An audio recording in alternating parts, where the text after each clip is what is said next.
नमस्कार। Stock ideas YouTube च्यानलमा यहाँलाई हार्दिक स्वागत छ। आजको बसाइमा रहेर हामीले एउटा महत्त्वपूर्ण समाचार तपाईहरुमाझ लिएर आएका छौं।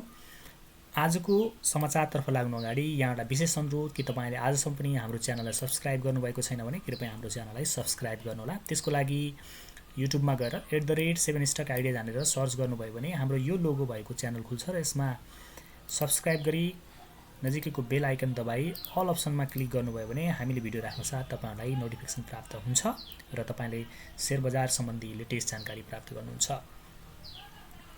अब लागौं आजको महत्त्वपूर्ण समाचारतर्फ। आज मैले 20 सालामा प्रकाशित महत्त्वपूर्ण समाचार तपाईहरुमाझ राख्न गइरहेको छु। शेयर कर्जाको 12 करोडको क्याप केही दिनमा हट्ने, दैनिक कारोबार 10 अर्ब पुग्ने दाबी शीर्षकमा 20 सालाले आज समाचार प्रकाशन गरेको छ। राष्ट्र बैंकका अधिकारीहरूको दाबीलाई आधार मान्ने हो भने शेयर धितो कर्जामा लाग्दै आएको 12 करोडको सीमा केही दिनभित्र पुनरावलोकन हुने भएको छ। राष्ट्र बैंकका गभर्नर महाप्रसाद अधिकारी उपचार गरेर स्वदेश फर्किएपछि दैनिक जस्तो अर्थमन्त्रीसँग छलफलमा बसिरहेका छन्। ती सबै छलफलमा आएका कुराहरू भएका आन्तरिक सहमति र गभर्नर अधिकारीको परिवर्तित मूडलाई आधार मान्ने हो भने शेयर धितो कर्जाको सीमा पुनरावलोकन केही दिनभित्रमै हुने संकेत देखिएको केन्द्रीय बैंककै अधिकारीहरूले दाबी गरेका छन्। ती स्रोत अनुसार शेयर धितो कर्जामा व्यक्तिगत तर्फको 12 करोडको सीमालाई 24 करोडसम्म पुर्याउन र संस्थागतको हकमा क्याप हटाउने विषयमा पछिल्लो समय गभर्नर समेत सकारात्मक देखिएका छन्। अर्थतन्त्र एकपछि अर्को गर्दै अप्ठ्यारोमा परेपछि थुप्रै समस्याहरूका बावजुद बैंक तथा वित्तीय संस्थाबाट लोन प्रवाह नभएपछि र सरकारले समेत लक्ष्य अनुसारको राजस्व सङ्कलन गर्न नसकेपछि अर्थ मन्त्रालय र मातहतका प्राय सबै निकाय अर्थतन्त्र चलायमान बनाउनका लागि सबै खालका विकल्पहरूमा जानुपर्ने निष्कर्षमा पुगेका छन्। अर्थमन्त्री डाक्टर प्रकाश सहमतले सोमबार र मंगलबार पुँजी बजार सम्बद्ध निकाय अर्थ मन्त्रालयको उच्चस्तरीय आर्थिक समितिका सदस्यहरूसँग छलफल गरेका छन्। सोमबार मात्रै अर्थमन्त्री डाक्टर महतले गभर्नर अधिकारीसँग निकै लामो 1-to-1 छलफल गरेका थिए। सो क्रममा गभर्नर अधिकारीले अर्थमन्त्रीको आग्रहलाई सकारात्मक रूपमा लिएका स्रोतको दाबी छ। अर्थमन्त्रीज्यूले शेयर धितो कर्जामा लाग्दै आएको 12 करोडको क्याप हटाउने विषयलाई गम्भीरताका साथ राख्नुभएको बुझिएको छ। स्रोतले भन्यो, पछिल्लो छलफलमा गभर्नर समेत यो विषयमा सकारात्मक देखिनु भएको सूचना आएको छ। 12 करोडको शेयर धितो कर्जाको क्याप हटाएर पुँजी बजार चलायमान हुन्छ भने त्यसका लागि आफू तयार रहेको संकेत गभर्नर साहबले अर्थ मन्त्रालयलाई दिनुभएको छ। गभर्नर अधिकारीले पछिल्ला छलफलहरूमा शेयर धितो कर्जामा लाग्दै आएको क्याप ठूलो विषय नभएको उल्लेख गर्दै यो सहित अन्य सबै खालका नीतिगत सुधारहरूमा जान केन्द्रीय बैंक तयार रहेको प्रष्ट सन्देश दिने गरेका छन्। आर्थिक गतिविधि चलायमान हुन्छ भने हामी कुनै पनि नीति संशोधनको पक्षमा छौं भन्ने गभर्नर अधिकारीको प्रष्ट सन्देश रहेको स्रोत बताउँछ। अर्थमन्त्री डाक्टर महतसँगको सोमबारको छलफलमा गभर्नरले केही दिनभित्र 12 करोडको क्यापको विषयमा नयाँ व्यवस्था ल्याउन वचन दिएको दाबी छ। पछिल्लो समय अर्थमन्त्री मात्र नभई गभर्नरको कार्यशैलीलाई लिएर प्रधानमन्त्री पुष्पकमल दाहाल प्रचण्ड समेत सन्तुष्ट नभएपछि अधिकारी नैतिक दबावमा देखिन्छन्। आफूलाई अर्थतन्त्रको बाधकको रूपमा चित्रित गर्दै प्रसार गरिएकोमा उनी असन्तुष्ट देखिन्छन्। शेयर बजारदेखि सबै क्षेत्रका लगानीकर्ताले आफूलाई मात्र शत्रु देख्ने अवस्था बनेपछि गभर्नर अधिकारी सकेसम्म लचक भएरै अगाडि बढ्ने रणनीतिका साथ रणनीतिमा रहेको उनी निकटहरूले बताएको छन्।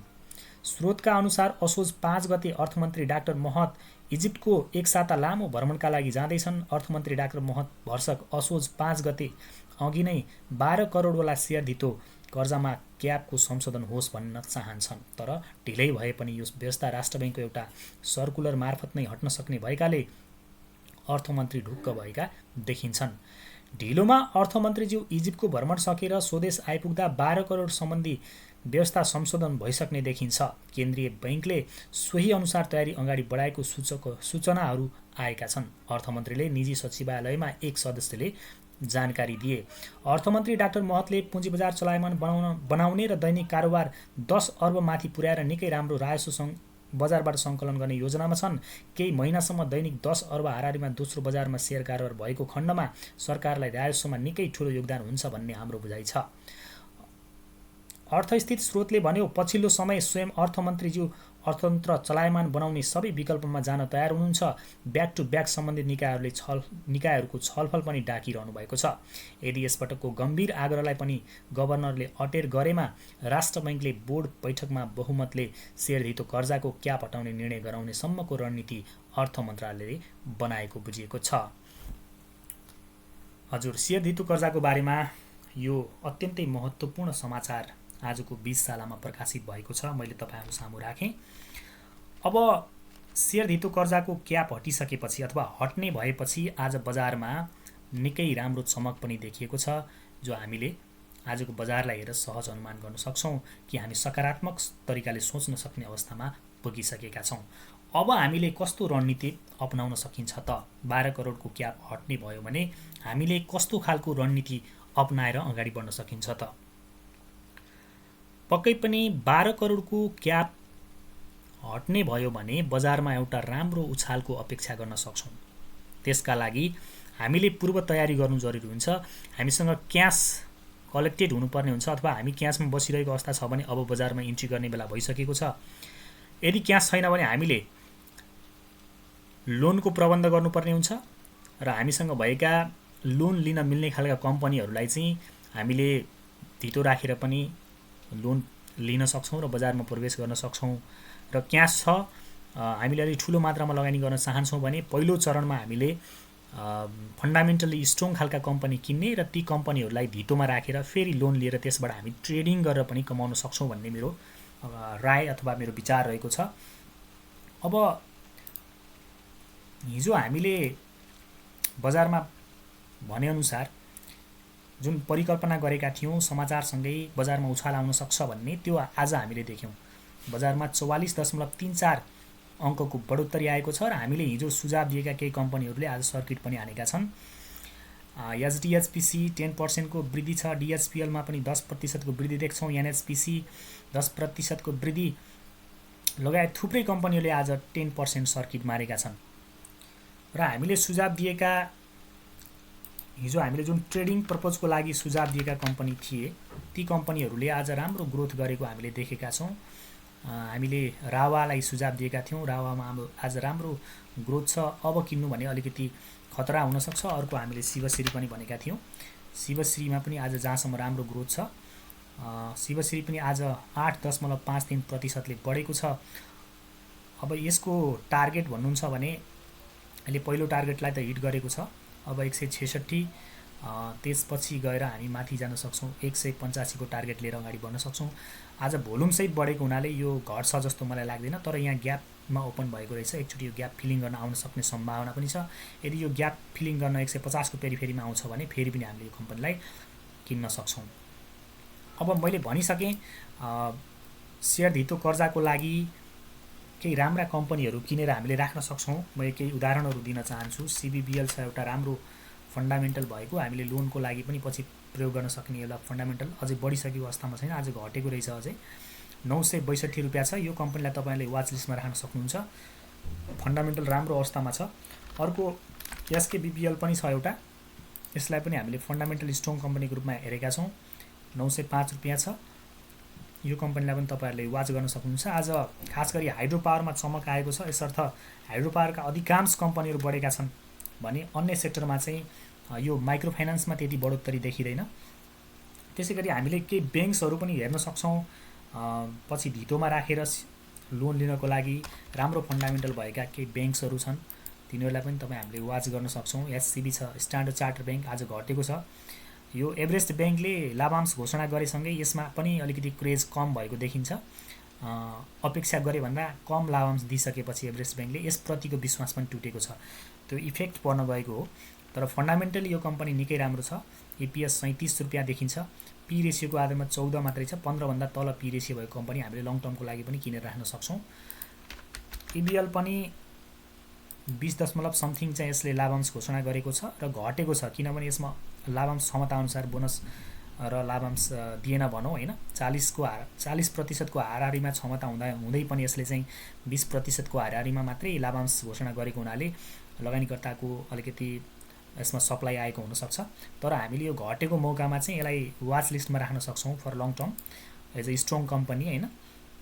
अर्को नबिल पनि छ। नबिल ब्याङ्कलाई पनि हामीले वाच गरिरहन उपयुक्त हुन्छ जस्तो लाग्छ मलाई। यो कम्पनी 593 मा छ अहिले र राम्रो घटेर बसेको छ, थोरै माथि गए पनि यसलाई पनि हामीले फर लङ टर्म र पछि लोन पर्पोजको लागि पनि यस्ता कम्पनी किनेर राख्नु उपयुक्त हुन्छ। एनआइसी एसिया पनि आज सायद बढेको छैन खासै, 800 रुपियाँमा छ, घटेको छ झन्। यो कम्पनी अब यदि हाइड्रोमा बढोत्तरी भइरहँदा यी कम्पनीहरूमा चाहिँ अलिकति गिरावट आउँछ भने हामीले त्यति बेला हाइड्रोमा भएको प्रफिट बुक गरेर यतातिर सिफ्ट हुन सक्छौँ। त्यस्तो खालको रणनीति अपनाएर हामी सेक्टर वाइज उसो त हामी ट्रेन्ड अनुसार चल्नुपर्छ। मैले पहिले पनि भनिरहेको छु, अहिले ट्रेन्ड हाइड्रोमा छ। मैले अहिले यो कम्पनी किन्नुस् भनेर सुझाव दिएको चाहिँ होइन, तर यी कम्पनीहरूलाई मौकाको पर्खाइमा वाच लिस्टमा राख्नुस् भनिरहेको छु मैले। फर लङ टर्म हामीले ट्रेड गरेर कमाएको जुन प्रफिट हुन्छ त्यो प्रफिटलाई चाहिँ यस्ता कम्पनीमा लगानी गरेर फर लङ टर्मको लागि छोड्न सक्छौँ। सानीमा ब्याङ्क छ, फन्डामेन्टली स्ट्रङ कम्पनी, लाभांश पनि राम्रो दिइसकेको छ। यसले बुक क्लोज भएको छैन तर घोषणा गरेको छ बोनस 9% र क्यास 5.70% का दरले। यो पनि बुक क्लोज अगाडि तपाईँहरूले यदि घट्यो भने चाहिँ किन्न सक्नुहुन्छ। अहिलेको अवस्थामा पनि किन्दा त्यति धेरै यसमा लस हुन्छ जस्तो मलाई लाग्दैन, किनभने पी रेसियो हेर्छौँ भने यसको